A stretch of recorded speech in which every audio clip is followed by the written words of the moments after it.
돌아온 영들 리턴하지.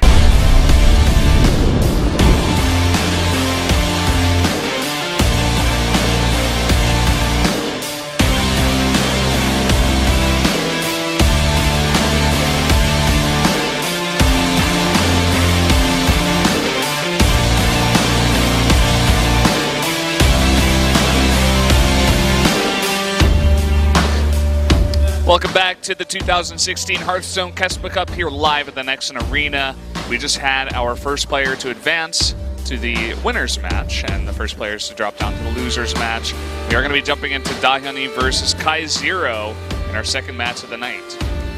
This is going to be a good one for sure.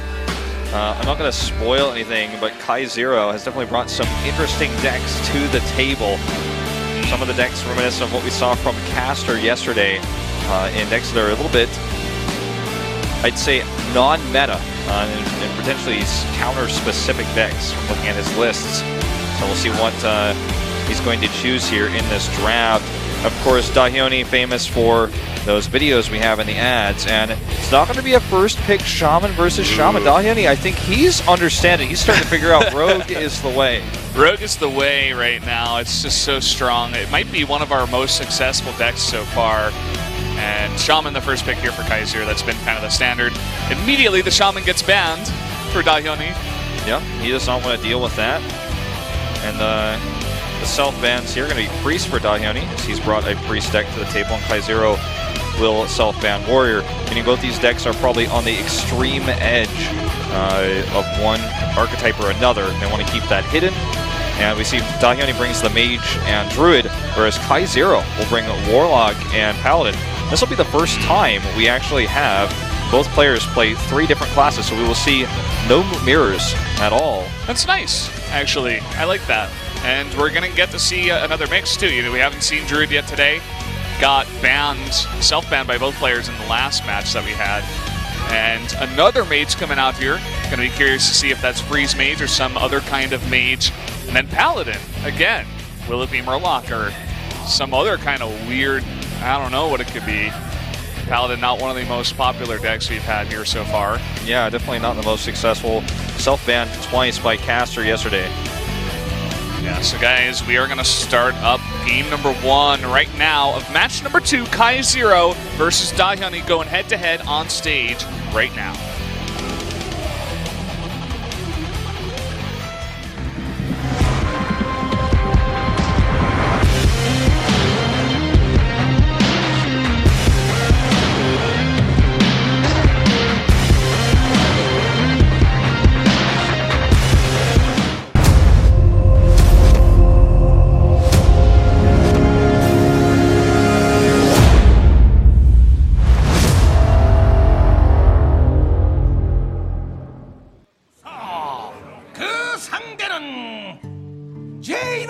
Paladin versus what looks likely to be Freeze Mage with 2 ice blocks in starting hand.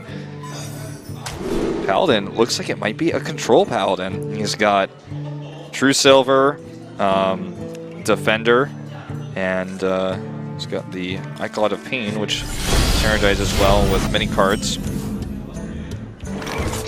And you can see even with the Novice Engineer, the Forgotten Torch, it is going to be pretty clearly a Freeze Mage deck. And anything can happen here for khaizero, so maybe some more control-y kind of Murloc Paladin deck here from khaizero. Definitely seems that way. See the coin actually on the Acolyte of Pain here for DDaHyoNi. Also start getting that card draw out right away. It was very powerful versus Paladin because it will clear the hero power of your opponent and also gain you card draw. You can also use it with your Fire Blast hero power. So he will clear the 1/1 first to force his opponent to draw on his own turn. And then we'll Roaring Torch, in fact. So, well, Forgotten Torch will gain a Roaring Torch. Yeah. This looks to be the same deck that we saw from Caster in almost all regards right now. With Forbidden Healing, we see Finja as well. Finja the Flying Ninja. Flying Star is his technical name, but he is a Flying Ninja. He's not actually a star. He's got an identity crisis. Just got to work on that. It's an interesting card.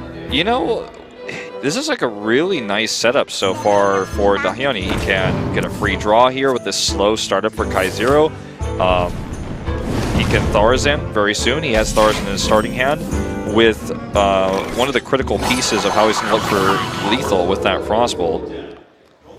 And look at that. He gets Finja on turn 5, and that's easily going to clear up the Novice Engineer, unless DDaHyoNi wants to deny it by pinging it. But that's 2 crucial mana that he may not want to use. He could also potentially Doomsayer and ping, which would clear Finja, and he's going to go ahead and he's going to ping it. He's going to do it. Yeah, he's not going to Doomsayer, so Finja won't gain value because he can't clear anything. And here comes out one of the Bluegills. Yeah, generally you just want your Murlocs to die so that they can come back to life all at once with anything can happen. So we'll see maybe if he just throws it out there. Especially against a freeze mage, you want to get as much damage as possible and burn him down. Yeah, and he's not running too many Murlocs, it seems, from what we've seen so far. He also has 2 Anyfins. The Murloc War Leader would be one that's really crucial to have on your Anyfin can happen.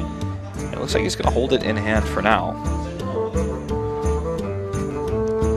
And this is another turn for DDaHyoNi where throwing the Novice may cause him to maybe a 4-mana Novice Engineer because he wants to clear it to prevent Finja from getting another Murloc on board. He could also Tharzan.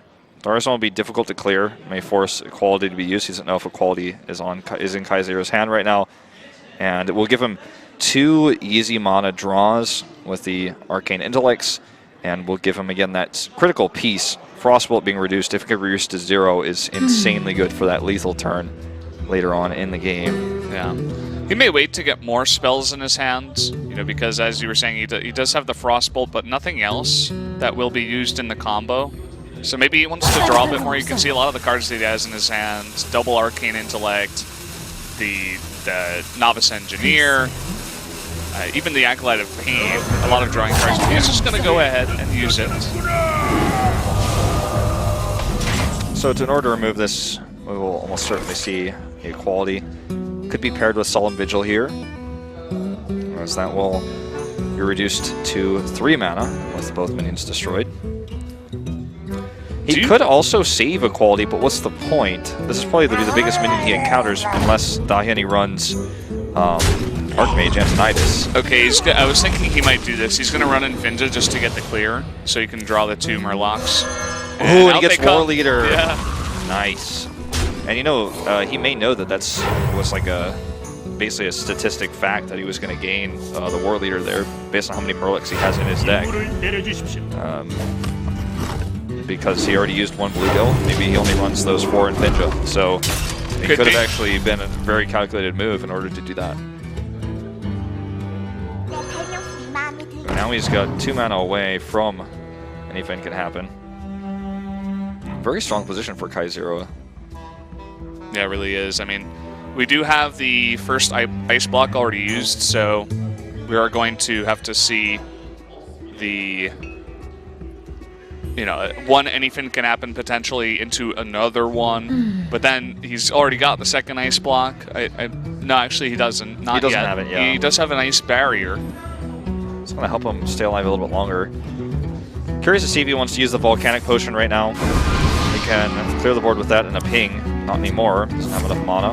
He'll toss it out there. So leave the Murloc War Leader alive. And he will use the Doomsayer. Solemn Vigil here can be used as well. With this, he's going to drop out Tyrion. A weapon. Kind of the funniest way to ever see Tyrion used, but and the fact that he used it with that confidence makes me never even want to talk about any sort of possible, like, I'm like, well, should they have done that? What else could he have done? Like, I just want to say it was absolutely the correct It's like, move. yeah, no, of course, this is the play all the time. I mean, you get 15 damage over 3 turns, pretty much for free, so you know you're putting the mage on a timer right now. And I think that's the most important thing. Most people aren't running Harrison. Some people are running Oozes Cabal Lackey's going to come out. It's going to give him that free ice barrier, and ice block will get drawn here. He has Alex Strasza as well. With the forbidden healing, though, khaizero is not going to be in lethal range anytime soon, and even can play it right after Alex Strasza to get health back. He has the equality he can help to kill Strasza with as well. Here's the pop on ice barrier, and anything can happen is available next turn. Just thinking about playing another minion. As you were saying, when you're playing against Freeze Mage, what are you going to use Eldar Peacekeepers on? What are you going to use Equalities on? You know what? If he has Eldar Peacekeeper here, he can kill Alex Strasza easier. He doesn't know that Alex Strasza could be a play next turn for DDaHyoNi, but he won't have to take 8 damage to the face if he has that Peacekeeper on board when Alex Strasza is played. So if he uses Equality, he just runs in the Peacekeeper instead. And then could even heal for 16 right afterwards. I guess you could argue that he could use this hero power as well for the same purpose. And he has a second Peacekeeper, so if he wants to use that a little bit later for the Alex Strasza turn here. So this is the play for DDaHyoNi. And this may just gonna neuter the Alex Strasza. Then maybe just go straight Forbidden Healing to make sure you don't die. That'll put him up to 29. Alex Strasza's only 1 additional damage. It's a lot of healing. It's almost as if Alex Strasza did nothing. Yeah. In fact, I'm not entirely sure what his health was before Alex Strasza. I think it was 29. I was going to say, if it was anything less than Alex Strasza's. Let me check. Yeah, it was. Exactly 29. This is not looking good for DDaHyoNi with the heal that just occurred. We see the second Frostbolt is here. He will have to... Oh, he's going to Frost Nova. I'd say Ice Block is almost required at this point, too. Well, he does have 1 Ice Block still up. I know it's cut off by the... oh, that's right. It's by the cards there. Yeah. That happened to me yesterday, too. But he does have a second Ice Block, too. So it looks like, for now, especially when you're playing against a control-ish kind of paladin like this, really the only burst he's going to have is the anything can happen. So maybe he wants to force one here. He doesn't have Flame Strike, but he does have a Blizzard. And anything can happen will only proc with 4 minions here because of the frozen minions you just described. He's going to pop that 2 mana Ice Block, the Immune, and this is an easily cleared board by the Doomsayer. This is still such a scary spot for DDaHyoNi because next turn, second anything can happen. Or he doesn't even need to use that. He can use True Silver Champion just in case for this Ice Block. And then he has his anything can happen. So he has 2 turns of direct damage. He has that will be enough. Ice Lance now, so he's going to start doing some damage here. Fireball. If Tharson is not cleared, he actually will have 12 damage. The Thalnos. Yeah, sorry. I don't know what I meant. I think I said Ice Block there, but yeah. The It'll Thalnos be 4, 4, 5. will do 13 damage. And he'll have the ability to hero power as well. And an attack with the Thalnos. if he drops the Kobold, then he has 7. I'm not going to do math on stream. Hold on, let's watch this occur. Definitely going to clear the Thalnos just because he has more than enough damage. Sure, yeah. Decides to use the anything this turn instead of the sword so that he can do that. So he has, double attacks there. And here's the Kobold you were talking about. All right, let's see. Like, he has Roaring Torch too. This actually might be lethal. It could be. I can't see all the card numbers, so I'm like getting tripped out a little bit. But here comes the +2 from an evolved Kobold. This is 8 damage. Oh man, I think it's 5 enough. damage. Oh boy. There'll be another 5 and then the Ice Lance. So That is lethal. There you go. Freeze Mage, pretty good. Yeah. He got it the 1 turn before he was going to die. That was the last turn that he had, and it was enough. So well done to DDaHyoNi, just calculating it right down to the bottom, and he does get that Roaring Torch draw, of course, which helps him out in the end. Probably was not going to be able to hit lethal unless he got that Roaring Torch. So what's exciting though is we do see that this Paladin deck that we saw Caster play yesterday, at least in some variation, is definitely viable against the Mage, and nearly won him the game. That Forbidden Healing there, quite powerful. He was able to get 2 pins off. The deck looks insanely strong against slow control decks, so it might be a deck that is designed to counter those types of slower decks. And he will have to use it in this best of 5 if he wants to advance to the winner's match, so he might stick with it here. And he'll face off against either Rogue or Druid from DDaHyoNi. And khaizero just frustrating loss there. I mean, like, almost exact lethal when in terms of mana. So close in that one. We'll see how close it can get here going into game number 2 of DDaHyoNi versus khaizero.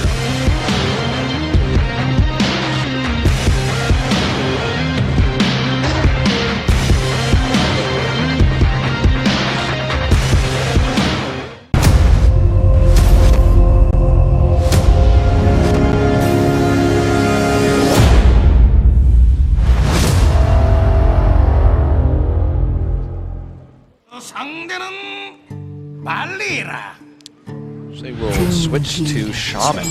The first time we've seen a switch in this tournament. Not the first, but one of the first. In fact, I think the only 2 times we saw it was both with the Paladin decks, were switched away with Caster and now khaizero. And we will see DDaHyoNi bring out the Rogue deck, leaving Druid for last. I think it's a decent idea. I think Shaman's going to have an easier time against this Rogue deck than the Paladin would. And so you want to switch that out. Don't give the Rogue just a free win. Well, here he comes. Second-hand Buccaneer. Inferior Buccaneer. The slightly less popular in high school Buccaneer. Yeah. Buccaneer hung out in the computer lab at lunch. That he did. Probably playing games so he could become a Hearthstone pro gamer when he got older. He doesn't have glasses though, so kind of refutes but he's got a lantern. I mean, maybe he's got poor eyesight, but he wanted to wear the glasses to seem cool. He took the glasses off because he was like, well, I don't think I got contacts. My mom won't let me. Who knows? But he's a pirate, okay? He's got his little, you know, he's got his pirate things going on. It's true. Well, we do see patches come out with said unpopular Buccaneer. And with the backstab here, he could clear this with patches. Will maintain pirate. He loses his combo with backstab and SI7.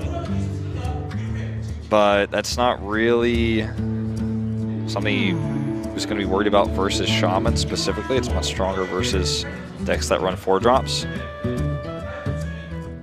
So you get that 3 mana 4 with a 3/3 on board. Kind of weapon to clear as well. For some reason my mind wasn't thinking of that, because this is going to become a 3/2. And he will clear it. He can face himself with 1. You see a lot of thought going into that one for DDaHyoNi, but it's definitely the right play. The patches will be able to clear this, so it's not too annoying. A couple more of his nerd friends join the fray. It's just unfortunate because that's those are really the only 2 things that can clear that with 1. His patches and a weapon. So he's like, aha, I got you, Shaman. You don't have any 1 damage card. It's never going to be efficient. And then he gets the easiest free 1 damage. Still a tempo and board advantage, as Grands like to call it, a field advantage. So they take that term from Yu-Gi-Oh! Here for DDaHyoNi. Again, the backstab SI7 agent, one of the best combos in the game. Yeah, no, I'm surprised we see that. He gets the totem guy, the Tuskar Totemic. That's pretty solid. Too bad he didn't get taunt. That would have been sick. 1/1 is pretty nice too. Although if the Shaman does draw a Maelstrom, it's kind of like, well, not doing much. Well, he doesn't draw it. That's probably what DDaHyoNi is afraid of right now.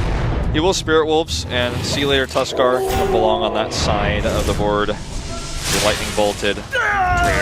And this is actually a bit awkward to clear. Looks like he's just going to draw. He might clear one. He should, because of Maelstrom potential. Yeah, I think he should. Also, 2 of them are going to be cleared next turn anyway. And then you're going to have 2 Wolves with 2/2, which is much better for the Shaman than the Rogue. So definitely the right play. Glad we're all on the same page here. The Totem Golem comes out, very mana efficient here with the overload that we saw from the Wolves. Good draw. The Lightning Bolt, so yeah, perfect top deck there.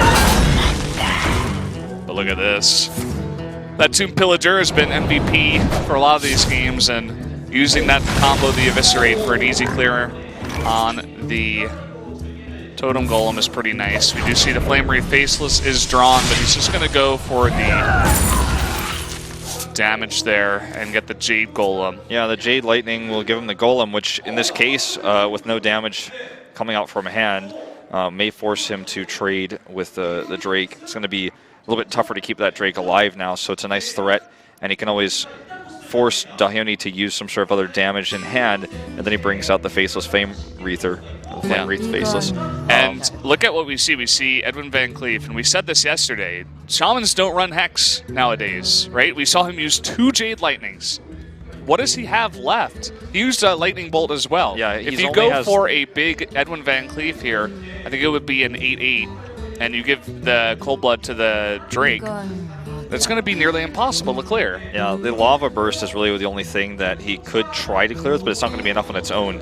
And he's going to go for the Leroy into it. Instead, it looks like here with the Cold Blood. Can actually still play both. Oh, actually, you can do you get all of this. Yep. Okay. So that makes it a 10/10 instead of an 8/8. Very aggressive turn here. So 14 damage to face. And what do you do? What do you do as a Shaman? He needs a Maelstrom Portal. That's like what he wants. That's the dream. He does not get it. He can clear both. Oh, he just concedes. Yeah. That would have been 11 damage no matter what. No matter which way he did it. He needed the Maelstrom Portal. And even then... Yeah, even then he would have died. Would have been too much. So DDaHyoNi just with the perfect set of cards to throw that Shaman over the edge.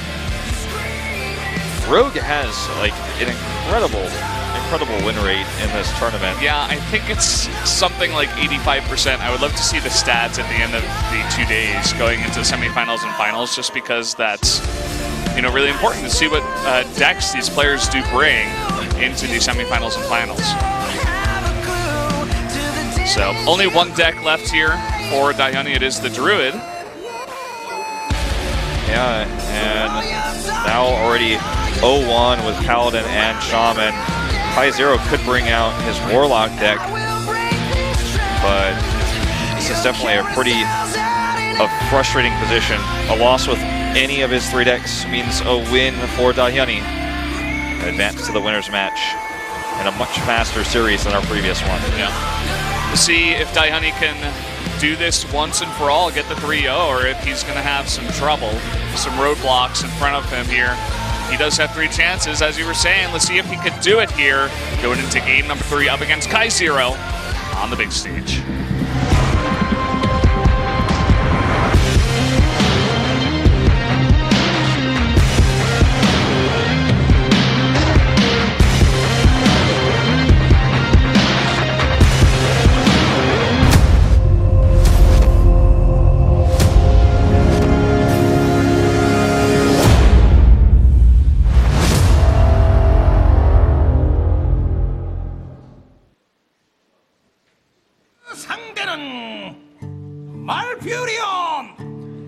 Alright, we knew Druid was going to be the class of choice for DDaHyoNi, the last remaining of his decks. We will see Shaman repeat here for khaizero. We'll have to win Shaman, Paladin, and Warlock against this remaining Druid deck in order to advance. It's going to be a long, hard road, but we saw something similar yesterday, that similar kind of defensive survival, winning 3 in a row, so it could happen. He's got a good hand here with the second rate into the charge. Was it the part-time Buccaneer? Yeah, the inferior Buccaneer, I think. That's the name. Yeah. Not as good as the Buccaneer that gets attacked when you, or gives your weapon one attack. Not as good as that one. It's just small time. Lots of damage coming out already, and he's going to be forced to use the Wrath and the Living Roots here. Yep. 2 spells used. And Frog's going to come out. He's going to get the +1 from the Totem Golem. There's no more removal in hand now. This could be a quick game for our Shaman player khaizero. With a start like this, is one of the best starts you can get. DDaHyoNi's going to play Fandral because he knows that's basically a 3-5 taunt. I'll see if he just ignores it. I mean, he has Lightning Bolt, so he might Lightning Bolt and then use a weapon and patches to clear. Yeah, that's what I'd say. Lightning Bolt, weapon, patches, Frog, and Totem Golem to base. Yeah. So there you have it. No more Fandral on the board. And stuck in an awkward spot now is DDaHyoNi with the draw on Jade Blossom. Not really. He needs more removal, I suppose. Maybe a swipe would be nice for the Totem Golem. I think he's going to have to play the Jade Spirit. Then it just easily gets traded out. I mean, Bran is a good play next turn. Like if he goes greedy and plays the Empty Crystal, if he goes down that path, then he's gonna have 7 mana next turn. He can play both and get a 2/2 and a 3/3 with another 2/3. But I feel like it's too late at that point. Yeah, you're sitting on 16 health with 7 damage on board. Not to mention, you know, all these overload charges, or cards rather, from the Shaman. He is going to go for the Jade Spirit. And with the draw on Lava Burst, we're getting really close, and he may just want to go face at this point. If he gets taunt, he definitely will. Gets heal. So now he'll trade it out. Okay. Has lethal next turn, regardless. So definitely the right move. 15, potentially, well, 16, potentially 20, in fact, with if he gets a spell power totem, I think. I know that would be 18, but still a lot. Here's Bran, but it's over. So khaizero wins the fastest game in today's tournament. Wow. And we'll actually keep the overkill. Well, he wants to keep the Lava Burst hidden, I guess. That's true. That's true. Pretty important. And so khaizero does take a quick game, evens up the score now, or, well, gets a win at least.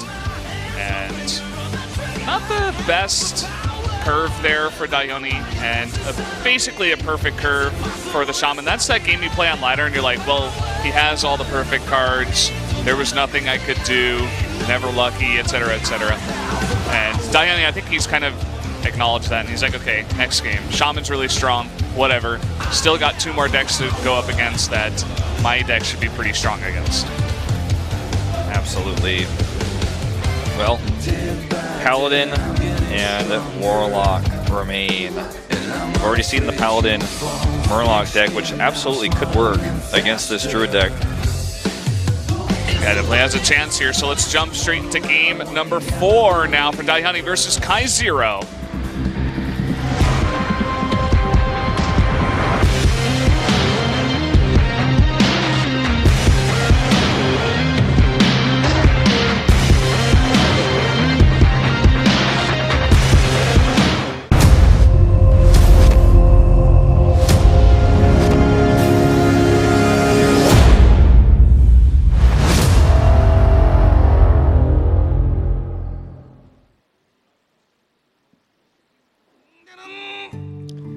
Paladin it is for khaizero. DDaHyoN을 수호하게 We'll hold on 영예롭게 to 싸우리라. his crazy name card that we looked up yesterday.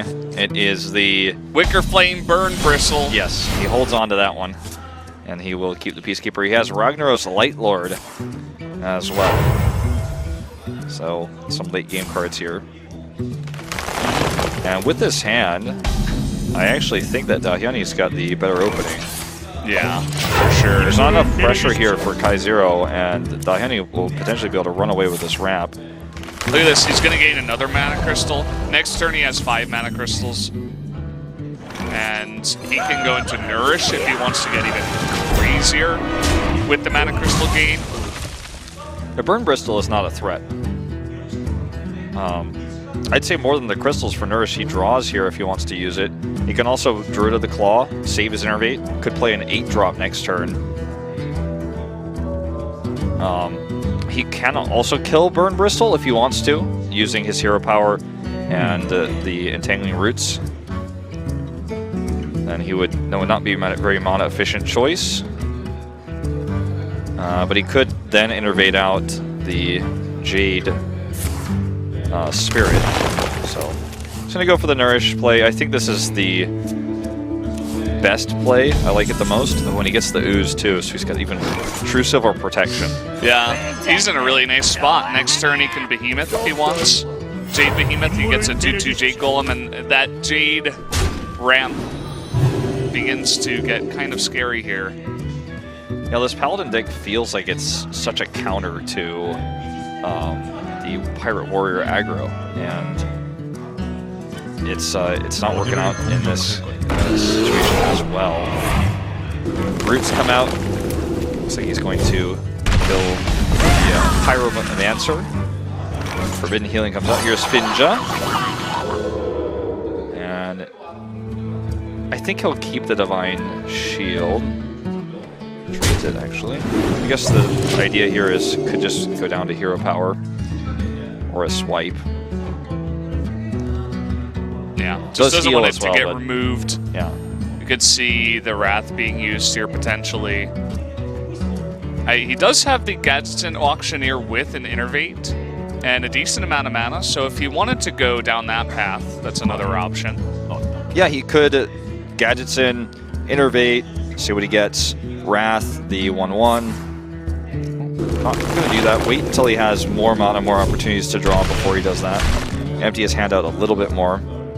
I wonder if he'll Jade Blossom here. It's up to 3/3 now, if I'm not mistaken, right?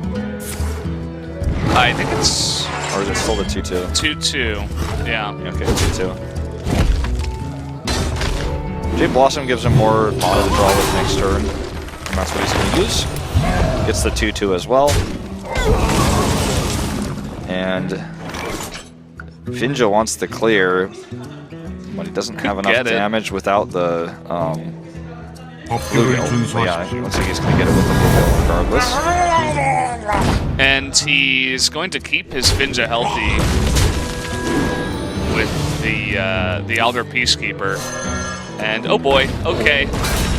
Gets another charge, kills another Bluegill. And immediately Finja's up at 4/4. Could be 4/5 if he used his Forbidden Healing on it. I don't know what he's thinking. Alright, Brad's going to come out, and this means a 3/3 and a 4/4 with the Behemoth. And this is when things start to get terrifying when you're playing against this Jade archetype. He's going to get another Murloc. I think he only has one. No, he has none. Okay, just the one. Yeah, so he does only run those cards, as we were predicting earlier. And... now this is kind of an awkward turn. Yeah. I suppose you can Forbidden Healing, but... He could Doomsayer, but I don't feel like it's necessary with Ragnaros Lightlord and Forbidden Healing in hand. Can just absorb the damage. Well, it prevents him from playing more Jade Golems. Well, that's not even true, actually, because the 4/3 and the 3/3 can clear the Doomsayer. It's a bit desperate. That means, though, that he will still keep his Murlocs alive, and he needs them alive for 2 more turns before he can get the Anything Can Happen.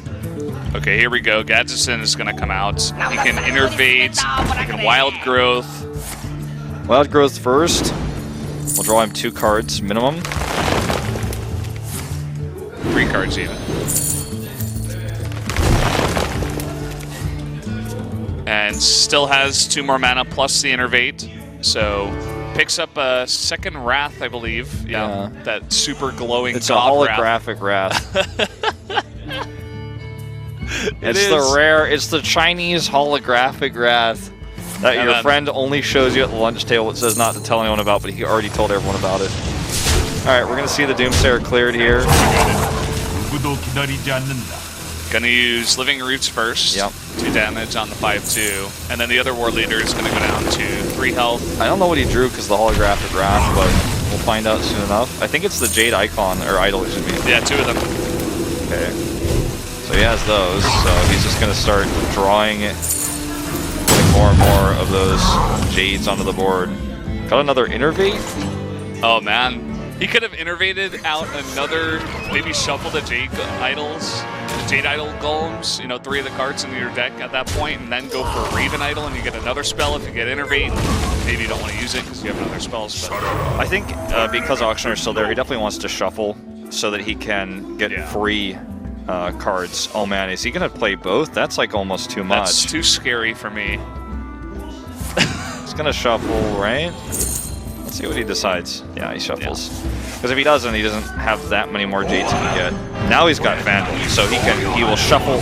He's going off, man. This is insane. This is why this deck is fun to play. It's the first deck I played on this expansion. Okay, well this is not that cool.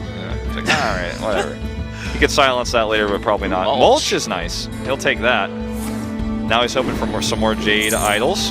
Let's hope khaizero doesn't get a Deathwing here. Okay, Nazat's first mate, not exactly as good. Oh, he's gonna shuffle again. This is just This just keeps happening, now. and now it's not over yet. He could innervate and draw some more. Yeah. And the thing is, if you're worried about fatigue right now, you're not thinking straight because you can't fatigue with this deck. It is impossible, if played correctly, to fatigue. You just continue to shuffle, and then draw, and then shuffle, and then draw, and then with shuffle. Fandral out there, you're doing them at the same time, so it's just shuffling and getting a Jade Golem. It's insane. So if you've never seen this before, and I'm not talking about the rare holographic, you're in for a treat. Gets 4 does he have attack. lethal? I think this must be lethal. He's got double swipe in his hand. Yes. 4+4.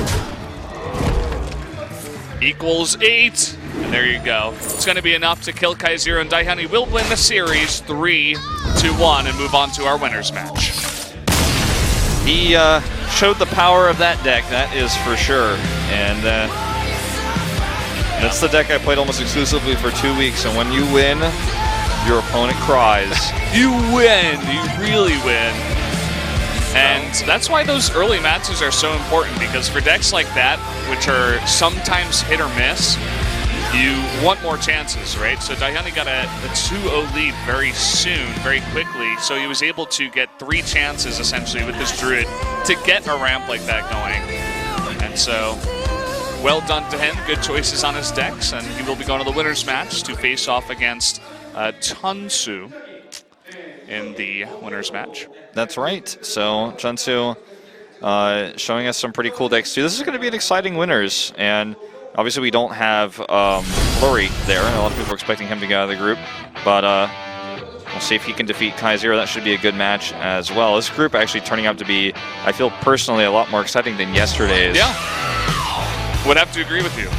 Even that play there, that was interesting. The kill onto the Tyrion to get the weapon, but way too much damage coming out of Freeze Mage. Will pick it up with the draw on the Roaring Torch there, just in time. Yeah, this is painful to watch if you are a khaizero fan, as it is just non-stop pain. And even if he had used the True Silver Champion there, he wouldn't have had enough health. And there would have still been the Thalnos on board, so makes sense the way he played it. khaizero did not misplay in that situation. Yep. And we see this rogue deck dominating the tournament so far, and I think we'll be seeing it in every match. It's not abandoned for the rest of the evening. 3 more best of 5s to go, and it just, I don't have the stats like you said, but I have to imagine it's like 80% plus. I actually can't even remember a game where a rogue lost. Like, I'm like thinking back and I'm like, no, it's not coming to mind. Well, the thing about it, too, is that we haven't seen it really banned out too much. I think DDaHyoNi banned it out in that one, at least, which is really good. We didn't get to see khaizero playing that rogue. And, of course, DDaHyoNi did get to use his, so he did win with that. So it's a pretty strong one. Would not be surprised to see more bans on Rogue in the future, especially with the first pick Shaman. So they already have their Shaman, just go for the Rogue. But yeah, I would have to agree with that as well. And it might create a shift where people are first picking Rogue, as DDaHyoNi did. So I think DDaHyoNi is kind of ahead of the curve in terms of deck strength right now. So we'll see if that changes later on this evening or even tomorrow in the finals. Yeah, for sure. Guys, we are going to take a quick commercial break before we get to that winners match, so stay tuned. We'll be right back.